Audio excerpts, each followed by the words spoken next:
বাংলাদেশে শিক্ষামন্ত্রী পদত্যাগের দাবিতে শিক্ষার্থীদের যে তুমুল আন্দোলন চলছে, আন্দোলন ক্ষণে ক্ষণে নতুন নতুন রূপ নিচ্ছে, আন্দোলন তীব্র থেকে তীব্রতর হচ্ছে এবং জটিল পরিস্থিতি হচ্ছে এবং অলরেডি তৃতীয় পক্ষের পর্দার অন্তরালের গভীর খেলা শুরু হয়ে গেছে। এর মধ্যে ছাত্রদল পরিস্থিতি জটিল করে তুলেছে, ছাত্রদল সবকিছু লেজে গোবরে মাখিয়ে ফেলেছে। শিক্ষার্থীরা পুরো বিএনপি সরকারের উপর ক্ষুব্ধ হচ্ছে, যদিও শিক্ষার্থীদের এই আন্দোলন সরকার পতনের কোনো আন্দোলন নয় কিংবা সরকার বিরোধী কোনো আন্দোলন নয়, যা শিক্ষামন্ত্রীর পদত্যাগের দাবিতে আন্দোলন, যেটা যে কোনো নাগরিকের গণতান্ত্রিক অধিকার। কিন্তু টোটাল সরকারকে ফেলে দেওয়া বা এগুলো নিয়ে আপনি প্রশ্ন তুলতে পারেন যে এটা রাষ্ট্রদ্রোহিতা কিনা বা ইত্যাদি ইত্যাদি। তো দর্শক, আন্দোলনে ঘি ঢেলেছে ছাত্রদল। ছাত্রদলের সন্ত্রাসীরা কোমলমতি শিক্ষার্থীদের সম্পূর্ণ ন্যায্য এবং গণতান্ত্রিক আন্দোলনের মধ্যে ঢুকে তাদেরকে মাদকাসক্ত বলে গালি দিয়ে, তাদেরকে টিকটকার বলে গালি দিয়ে পরিস্থিতি জটিল করে তুলেছে। দুইটা প্ল্যাটফর্ম, একটা হচ্ছে ছাত্রদল আর একটা হচ্ছে শিক্ষামন্ত্রী নিজে শিক্ষার্থীদেরকে পোল্ট্রি মুরগি বলে পরিস্থিতি জটিল করেছে।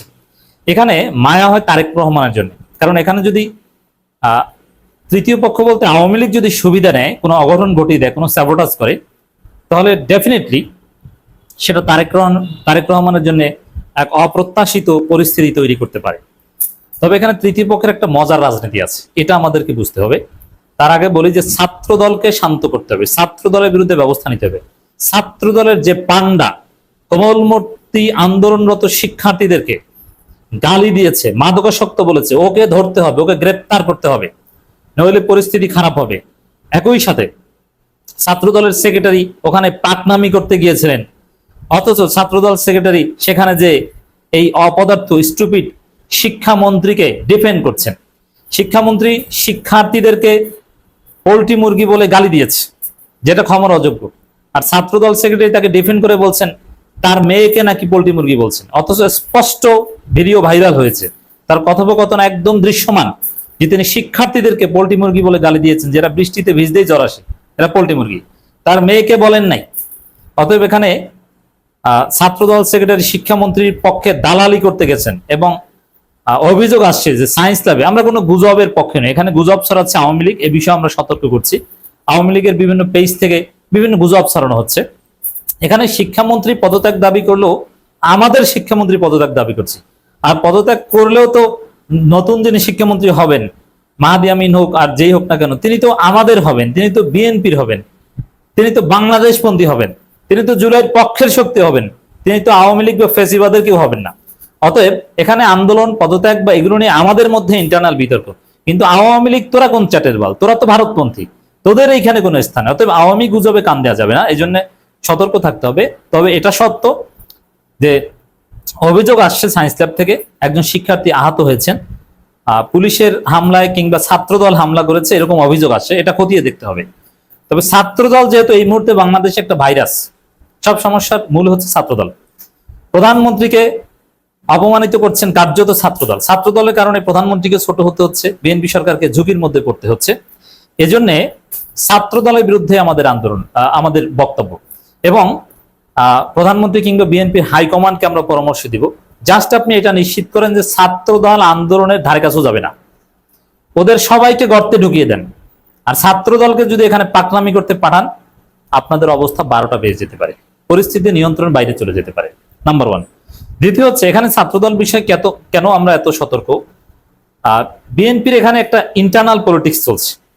তৃতীয় পক্ষ এখানে দুইটা, একটা হচ্ছে আওয়ামী লীগ আর একটা হচ্ছে বিএনপি। যে এহসানুল হক মিলন এমনিতেই সংস্কারপন্থী ছিলেন, তো বিএনপির একটা অংশ তার বিরুদ্ধে ক্ষুব্ধ, নাম্বার 1। দ্বিতীয় হচ্ছে, এহসানুল হক মিলনকে শিক্ষামন্ত্রী বানানোয় বিএনপির একটা অংশ ক্ষুব্ধ। বিএনপির এই মুহূর্তে সবচেয়ে প্রভাবশালী গ্রুপ হচ্ছে মাহাদি আমিনের গ্রুপ, লন্ডনী গ্রুপ। এই লন্ডনী গ্রুপ, মাহাদি আমিনের গ্রুপ, বা কারো কারো মতে হাওয়া ভবনের এক্সটেনশন যে গ্রুপ, যে গ্রুপটা লন্ডনে বসে তারা নিরাপদ জীবন যাপন করেছে, যারা বাংলাদেশের আন্দোলন, জেল জুলুম বা এগুলোর সাথে জড়িত ছিল না, এই লন্ডনী গ্রুপের মাহাদি আমিন শিক্ষামন্ত্রী হতে চেয়েছিলেন, এরকম একটা বক্তব্য আছে। এই জন্য মাহাদি আমিনের গ্রুপটা এখানে, বা বিএনপিতে আরো নানান গ্রুপ আছে, তারা অনেকেই এহসানুল হক মিলনকে বিতর্কিত করতে চাইতে পারেন এবং তাকে ফাঁদে ফেলার চেষ্টা করতে পারেন। এই জন্য এখানে বিএনপিরও কারো কারো ইন্ধন থাকতে পারে। এই জন্য ছাত্র দলের তো নানান গ্রুপ, ছাত্রদল তো কেউ অমুক গ্রুপ তমুক গ্রুপ, রিজবি গ্রুপ, বকুল গ্রুপ, মাহাদি আমিন গ্রুপও আছে ছাত্র দলে এখন, রাকিব গ্রুপ। এজন্যে ছাত্র দলকে যদি এখানে সঠিকভাবে ডিল করা না যায়, এটা বিএনপির জন্য একটা ডিজাস্টার হতে পারে।